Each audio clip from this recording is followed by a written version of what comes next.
Assalomu alaykum FBK.uz kanalini obunachilari, kuzatuvchilari.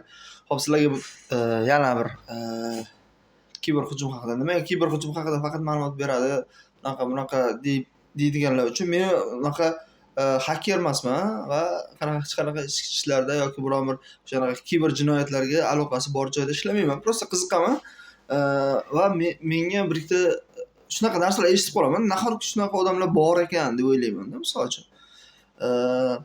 O'zi kiber xavfsizlikni o'rganayotganda eng katta foundation qiladi ular hammasi bir-biriga misol uchun 100% yo'l bo'lsa 85%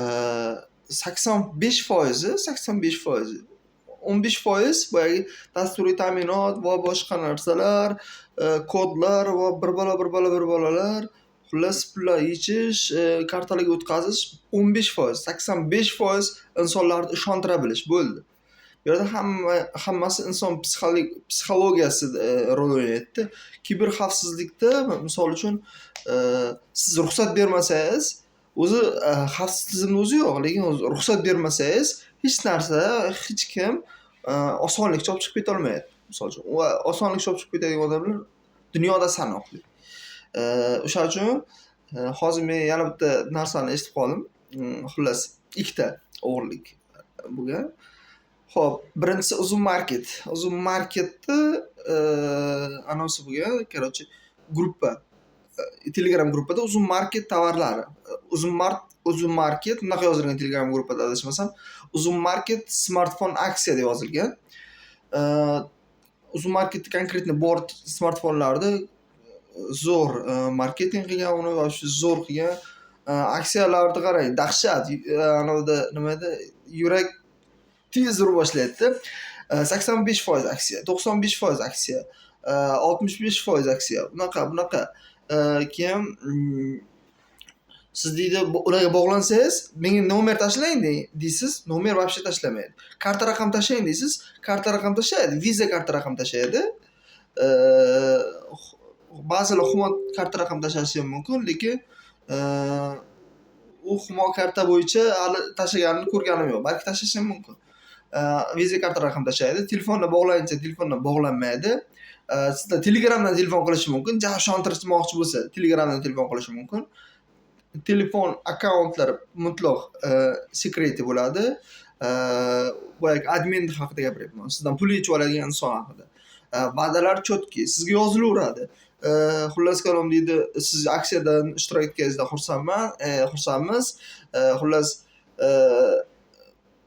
sizga ikkita smartfon chiqdi. Xullas bittasi 5 million qanchalik, bittasi 6 million qanchalik, lekin sizga shunaqa aksiya qilganimiz evaziga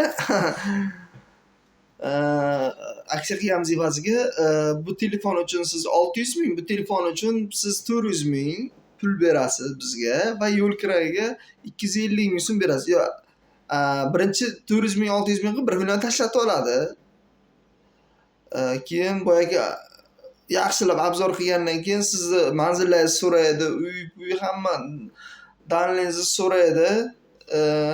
U odam ana o'zi yutgan odam, bilasizmi, insonlarda shunaqa xususiyat borda, ko'p aksariyat, ko'pchilikda 100% emas, lekin 90% odamlarda xursandchilikda ko'p va'dalar berib yuboradigan xususiyatlari bor. Xursand bo'lib ketadi, xursand bo'lgandan keyin hamma ma'lumotlarni dang beraveradi.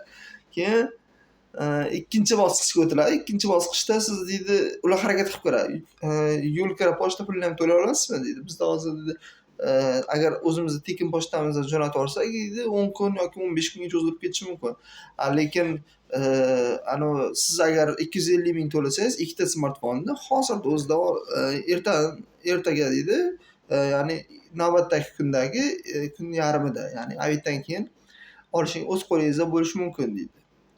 U odam shu xursand tashlaydi. Keyin tashlagandan keyin chota pul tashlagandan sirasi ana qilaveradi, nima edi? Javob berishlar, bunaqa keyin Telegramga kirishi, onlayn bo'lishi noma'lum tirs etib qarasangiz, Telegram istoriyada hozirlanib ketgan. U bolani lichkasiga bosib ko'rsangiz, siz blokdasiz, boshqa kanallarda qilib ko'raman deysiz. ular xeetligini birdan bilsa, misol uchun sizni sal ongli ravishda bir yaxshiroq xabari bor inson mashinlikligini bilib qolgan sezsa ular sraz bloklaydi. Men o'zim ancha savol berib ko'rganman-da. Menga ham shunaqa deyishgan, shunaqa xullas kalom shunaqa. Sizlarga bitta insightmi, qanaqa men bilmayman nima deb atalishini. Xullas kalom yo'riqnoma. Birinchi o'rinda sizlar u bilan telefonda gaplashishni so'raylar. Yo'q, men chet eldaman, bunaqa desa, O'zbekistondagi vakillaring bormi, o'sha bilan gaplashaylik deylar. Ikkinchi o'rinda gaplashganlaring doim unaqa narsalarda, misol uchun zakaz qilmoqchi bo'lsang, gaplashganlaringni zapis qilib yuringizlar. Uchinchidan, eng asosiy qoida, shuni unutmanglar, tekin narsa, arzon narsa va judayam aksiya, judayam super bomba aksiya narsalar doim qopqonda bo'ladi. O'shaning uchun shoshmanglar, yaxshilab surishtiringlar deyordim. Yaxshilab izlashtiringlar xullas. O'zini veb-saytlari bor. Uzum.com yoki veb-saytlariga bog'laninglar. Ofisiga telefon qilinglar. Shunaqa qilsalar ham birdan o'zlari ma'lumot beradi. Bizda aksiya bo'lyapti yoki yo'q. Bunaqa narsani mashina bo'yicha ham eshitganman. Qanaqadir veb-sayt yaratilganda, ham xuddi shunaqa mashina chiroyliroq, yaxshiroq Honda edi, adashmasam, menga aytib berishdi. Honda mashinasini, короче, qo'ygan juda ham chiroyliroq narxda. Boyagi hozir Telegramlarda, Instagramlarda ko'payib ketgan, unaqa arzon narxda sotadigan firmalarda ular rosa shunaqa ishlashi mumkin, lekin xuddi shunaqalarga xet qilganda bular. Xuddi shunaqa qilganda arzonroq deganda, lekin buni klienti ko'p deyilgan. Klienti ko'p. Agar ushlab turish uchun, mashinani ushlab turish uchun siz degan bizga pul bering degan, ushlab turish uchun. Biz O'zbekistonga borganimizda, ular chet elda bo'lagan. O'zbekistonga borganimizda biz sizga pulingizni qaytarib beramiz. Lekin biz qayerdan ishonamiz sizni olishingizga yoki biz anaqa qilib qo'ysak, qolgan kreditlarga yetkazib beraversak, siz olmay qo'ysangiz nima bo'ladi degan savol beradi. Lekin siz unga nima uchun uxlatib ketsak nima bo'ladi desa, degan savol bersangiz, u sraz javob beradi. Men sizni deydi berayotgan $2000 bugun ko'rayotganim yo'q deydi. Men shuncha mashinalarim bor deb rasm tashlaysiz sizga, короче, ishonchingizni kirish kerak qiladi. Aytyapman-ku, kiber xavfsizlik mutaxassislari ham menimcha fikrimga qo'shilsa kerak. Kiber jinoyatda, kiber olamda o'zi mashinliklarda hammasini asosiy priyomi bu insonlarni ishontirish bo'ldi.